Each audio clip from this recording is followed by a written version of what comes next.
Sementara serangan udara Zionis Israel kembali mengguncang Lebanon Selatan, menghancurkan pemukiman warga di tengah upaya gencatan senjata yang masih rapuh. Rumah-rumah di Deir Ames, Lebanon Selatan, luluh lantak setelah Zionis Israel melancarkan 3 serangan udara berturut-turut ke kawasan tersebut. Rekaman yang beredar memperlihatkan bangunan hancur, puing-puing berserakan, dan jejak kehancuran di area permukiman warga. Serangan ini terjadi tak lama setelah peringatan evakuasi dikeluarkan oleh militer Israel, yang memerintahkan warga menjauh sejauh 1 km dari lokasi target. العدو الاسرائيلي في عنده لجنه ميكانيزم بيجي يكشف بس يلاقي عندي كبسونه مش رصاصه كبسونه ساعتها انا بتحمل المسؤوليه بس لما فيش عندي شيء وعندنا عدو غاشم يضرب من دون سبب بيعتدي على المدنيه وهذا البيت 15 سنه انا وعمر فيه بعد ما خلصت الدين العلاج بيجي بيقعدني بالشارع هيك انا بشكي لرب العالمين شو بدي اقول لك. Lebih dari 80 kota bahkan diminta tetap kosong dengan alasan operasi militer masih berlangsung. Sementara itu, rencana pembentukan zona keamanan jangka panjang yang mencakup sekitar 10% wilayah Lebanon semakin menambah ketegangan di kawasan. Konflik pun terus menyisakan pertanyaan besar, seberapa lama gencatan senjata ini dapat bertahan. Warga Israel turun ke jalan di Tel Aviv dan Yerusalem menuntut pertanggungjawaban pemerintahan Perdana Menteri Benjamin Netanyahu atas serangan 7 Oktober yang lalu.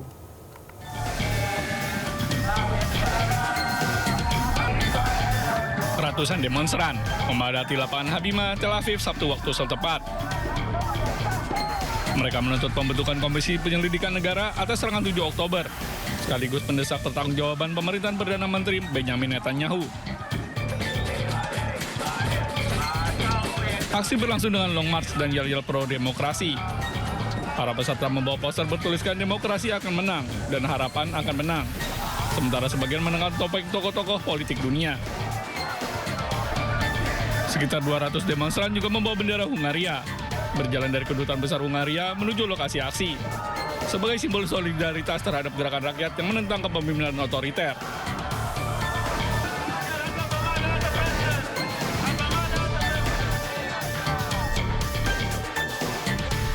Sementara itu di Yerusalem, puluhan pengunjuk rasa anti pemerintah menggelar aksi serupa.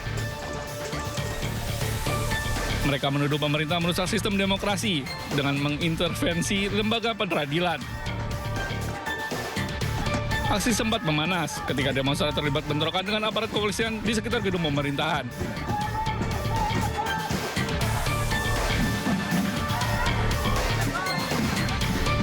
Para demonstran menilai Netanyahu tengah berupaya mengalihkan perhatian dari kasus hukumnya. Mereka pun menyebut Oktober sebagai titik balik perubahan politik di Israel. Bisa sebelum insiden penembakan di jamuan makan malam Gedung Putih, sejumlah demonstran berunjuk rasa di lobi Hotel Hilton Washington, tempat jamuan makan malam.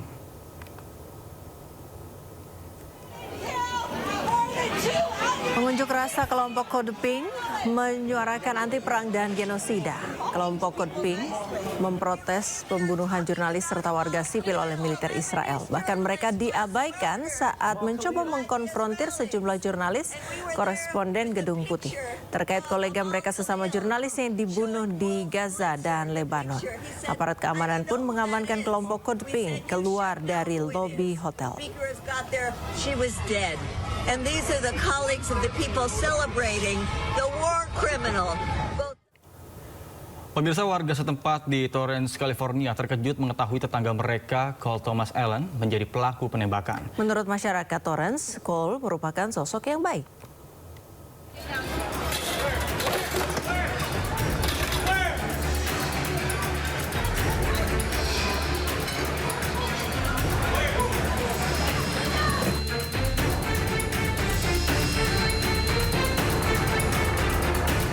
Warga di Torrance, California, Amerika Serikat terkejut mengetahui tetangga mereka Cole Thomas Allen diidentifikasi sebagai pelaku penembakan dalam acara jamuan makan malam koresponden Gedung Putih. Mayoritas warga tidak menyangka mengingat guru fisika berusia 31 tahun itu merupakan sosok yang baik di mata masyarakat Torrance. Well, you know, the situation, I mean, in light of the big situation, it's a little bit unfortunate and sad that, you know, we have someone in our country who wants to do, you know, some level of damage at a correspondence dinner. I think, but we're also grateful that the agents there tonight was able to at least, take the perpetrator down so that he cannot hurt anybody. Seemed like a very ordinary person, it's just, I don't know. You never expect it coming from this guy. He was a nice guy, down-to-earth guy.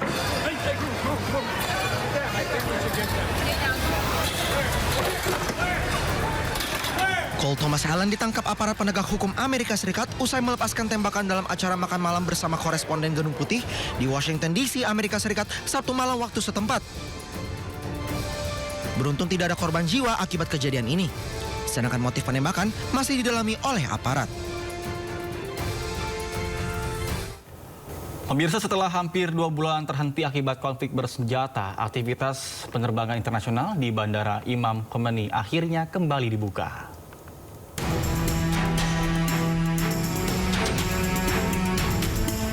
Suasana Bandara Imam Khomeini di Teheran kembali hidup saat para penumpang bersiap terbang ke berbagai tujuan internasional.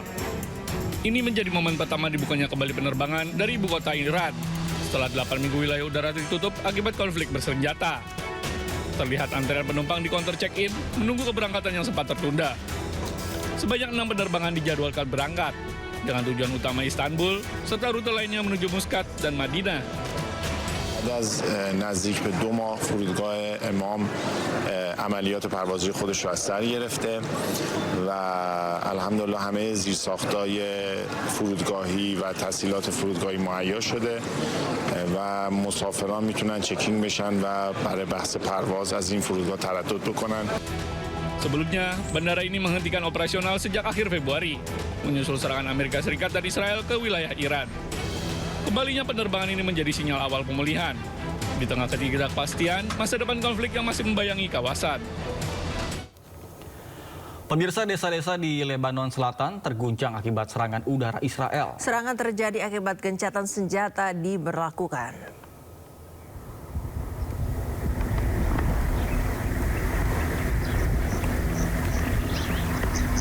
Asap tebal terlihat mengepul dari beberapa kota di Lebanon Selatan menyusul serangan udara Israel di atas Taibeh Jamidje, Safat El Batik. Dalam sebuah pernyataan, IDF mengatakan telah menyerang struktur Hizbullah, termasuk fasilitas yang digunakan oleh pasukan Radwan untuk tujuan militer, serta lokasi penyimpanan senjata di selatan garis pertahanan depan. Media pemerintah Lebanon melaporkan bahwa 2 orang tewas dan 17 lainnya luka-luka di Safat El Batik menyusul serangan tersebut.